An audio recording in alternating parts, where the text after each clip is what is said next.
नमस्कार. आज आपण वास्तुशास्त्रामध्ये स्वस्तिक या चिन्हाला किती महत्त्व आहे हे पाहणार आहोत.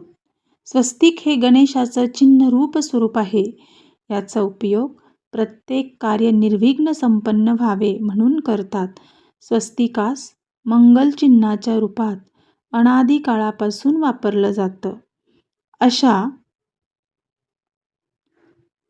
मंगल कार्यात प्रतीक स्वस्तिकाला घराच्या मुख्य दारावर आतून बाहेरून लावावं, ज्यामुळे अनिष्टकारक कुदृष्टीपासून रक्षण होते. बघा, स्वस्तिक चिन्हाप्रमाणे स्वस्तिक यंत्रसुद्धा प्रभावशाली असते. याला घराच्या उपदिशेला गाडून किंवा भिंतीला लावून आपण त्याचा